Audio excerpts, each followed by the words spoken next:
台湾的朋友，大家下午好，我是邱天雄，来自马来西亚。My name is Chiu Tianxiong from Malaysia.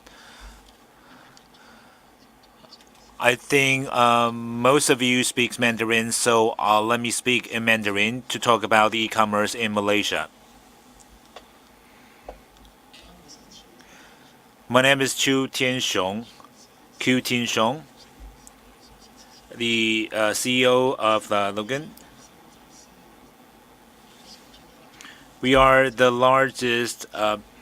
We are a subsidiary under the largest Chinese media in Malaysia.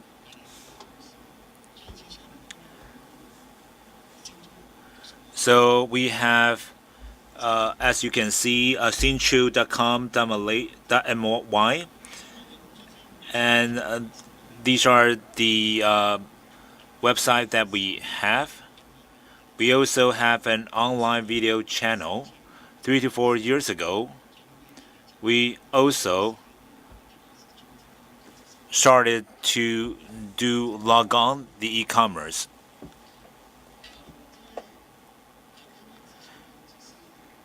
Before I come here, most of my slides focus on Logon. However,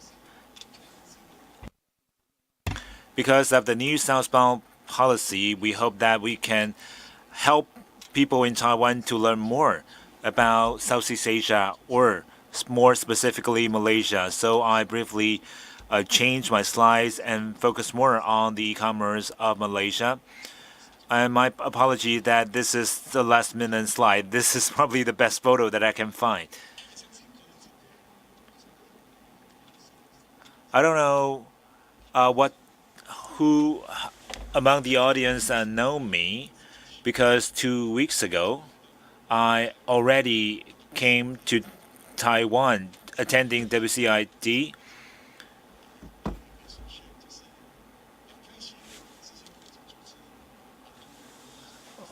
We were presented at WCIT the Outstanding User Organization Award, and we have received a lot of media exposure.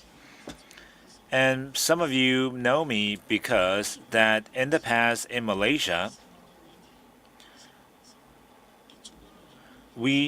our company also hosts a lot of forums like this. As you can see, Asian Digital Marketing Forum, and many of the keynote speakers, including Mr. Guo from Group Brothers, we also have invited him to come to Malaysia to talk. And also Chairman of PC Home, Mr. Zhang Hongzhi. So you are all familiar with these vendors or companies. So I would just like to let you know that we are not doing only e-commerce. We also host a lot of events. I will also invite a lot of Taiwanese companies to come to Malaysia to share their insights and experiences. So in the future, we can have a lot of opportunity to work together. Please come to me if you're interested in coming to Malaysia after the session. So this is the snapshot of Malaysia's key digital statistical indicators. We have a lot of online population. For those active social media users, is also quite a lot. This slide only shows you that Malaysian people spend at least 30 minutes on the internet every day, and they spend around 4 hours using smartphones to access to the internet. But what's different from Taiwan is that in Taiwan, you use a lot of WhatsApp or Line, but in Malaysia, in addition to YouTube, Facebook also had a very high penetration rate. According to statistics, each Malaysian has more than 300 followers. It's probably the highest among all markets around the world. Facebook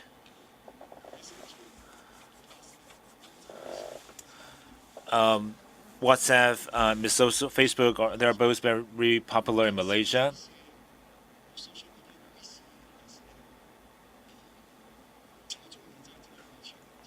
And in addition to that, WeChat is also emerging, not just for the Chinese population in Malaysia. Also, Malays are still using WeChat because WeChat, there's a feature that you can just shake your smartphone. You'll be able to know people around you. And because of religion in Malaysia, some population is very difficult to meet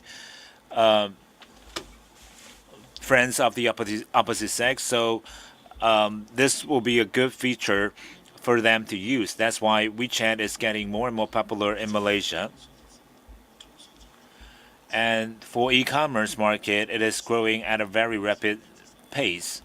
E-commerce compared with Taiwan or China, we are lagging behind for at least 3 to 5 years. So Logon was only launched 3 years ago. 3 years ago, we only had Coupang or Lazada, but now it's growing rapidly.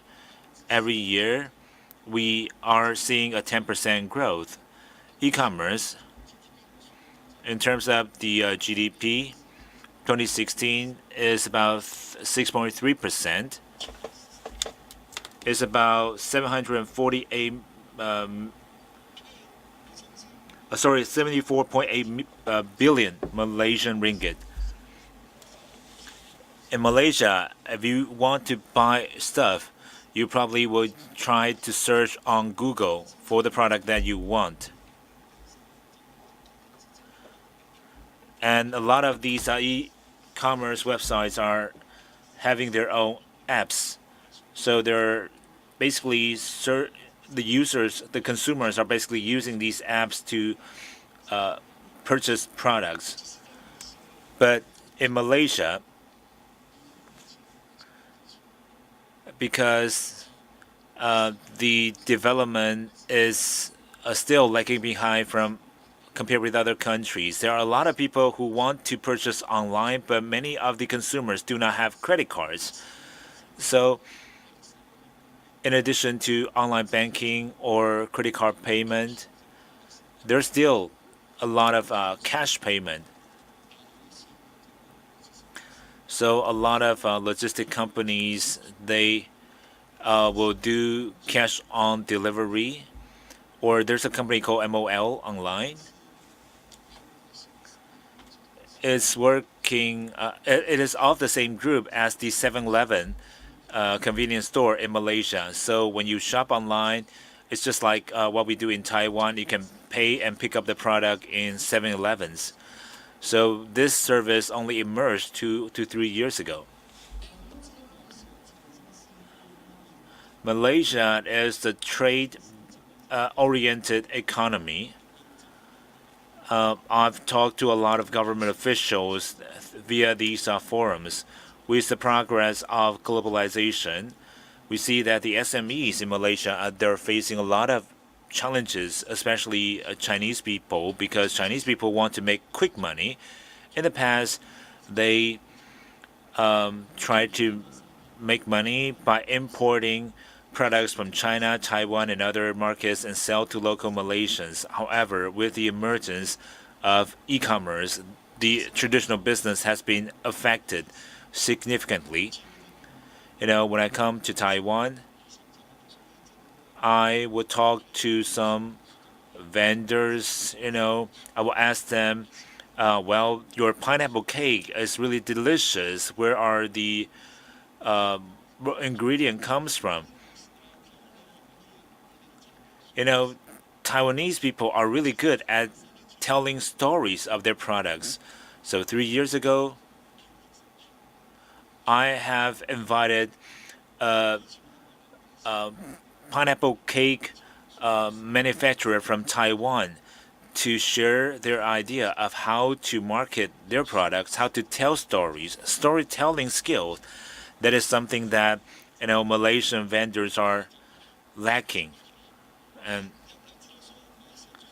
So what we are lacking is how to package the product in the right way. I believe, the more famous products of Malaysia are, white coffee. I can't think of anything else. My colleague from Vietnam told me yesterday that when he heard the e-commerce from Malaysia, the first thing came to his mind is halal product. Well, yes, maybe. I didn't think of that. Yeah, halal product is actually has a very big market. From the perspective of B2B2C or B2C. 3C product, beauty, fitness, and home staples. These are the main categories of e-commerce. And e-commerce is still in the preliminary stage. I've heard there's a saying that along with the progress of e-commerce, the average amount of transaction would actually decrease. So people right now, when they purchase online, they are purchasing high-priced items because the logistic system is not as prevalent as we are seeing here in Taiwan. Although some logistic companies are starting to promise one-day delivery, but that is still the minority. In Malaysia, if you want to do business, there are 3 major ethnic groups in Malaysia that are multiple religions, mainly Muslim.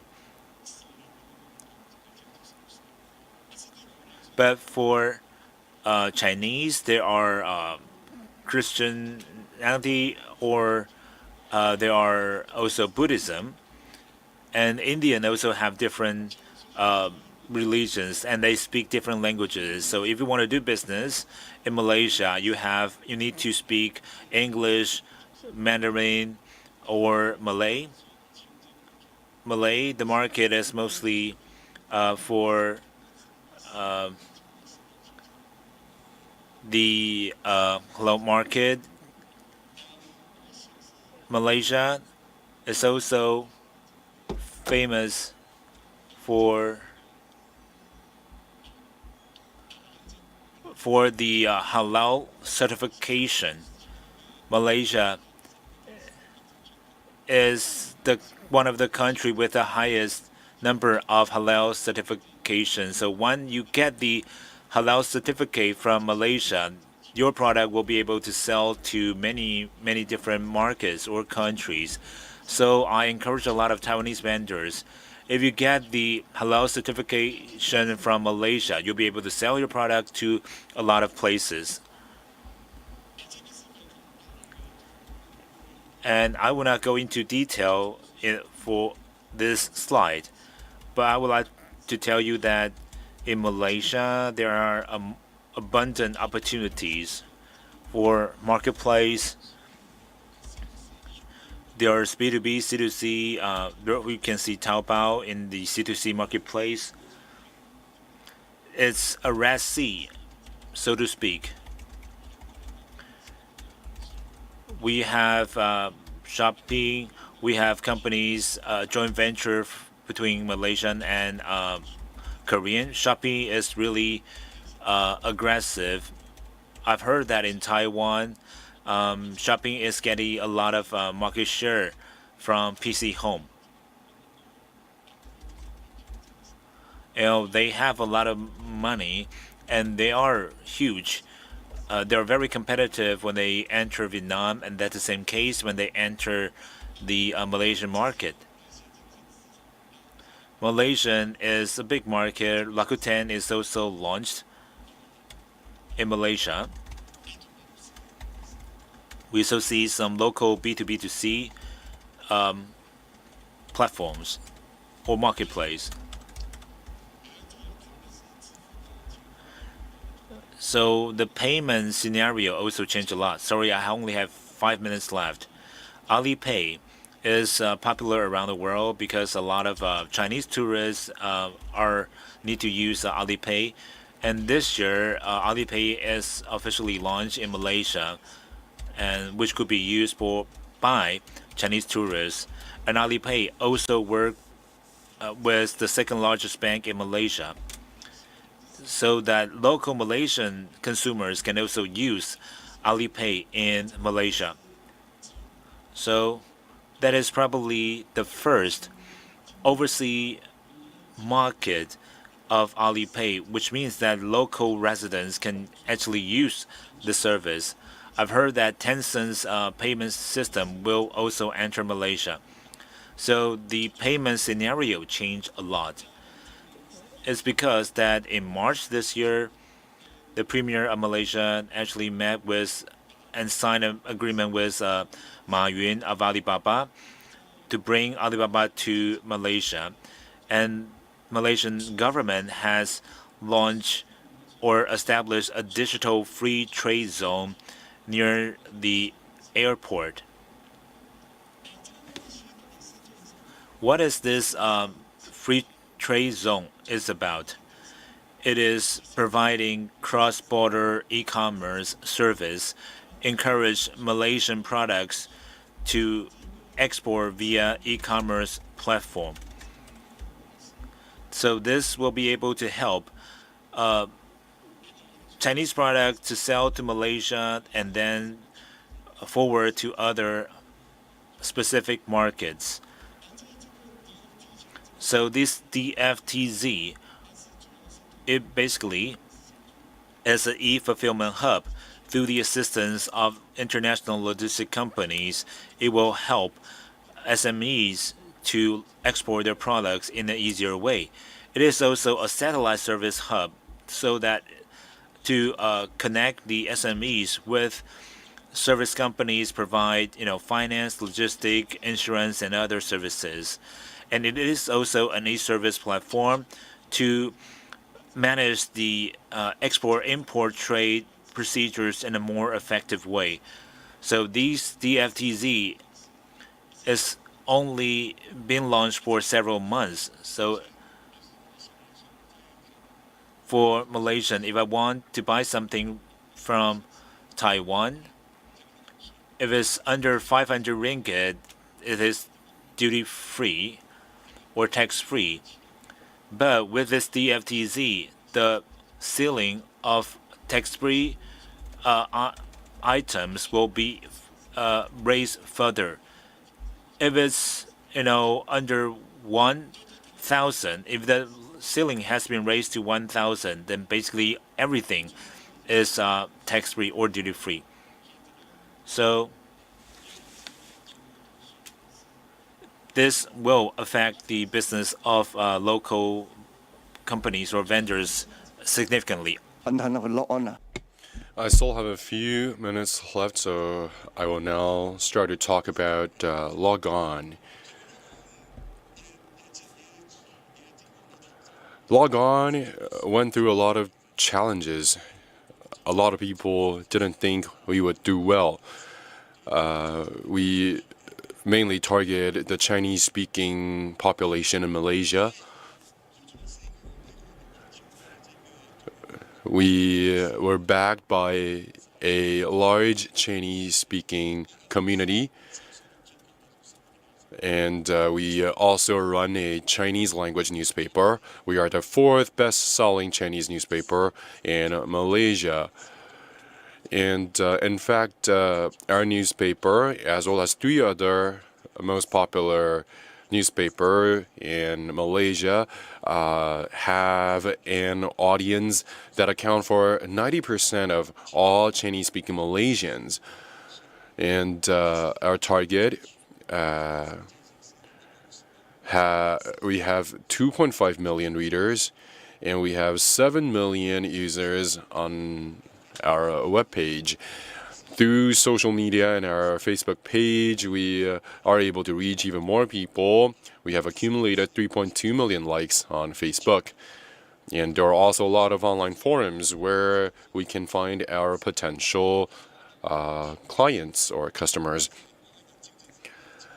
We were one of the first companies in the market, but soon a lot of competitors joined the bandwagon, and starting a few years ago, we had to diversify in order to survive. We have been working on several challenges, and one of those challenges include the fact that many of our merchants don't know how to tell a good story to attract customers. So we launched a Logon Plus platform, and this is a platform that provides assistance for our merchants in terms of customer service.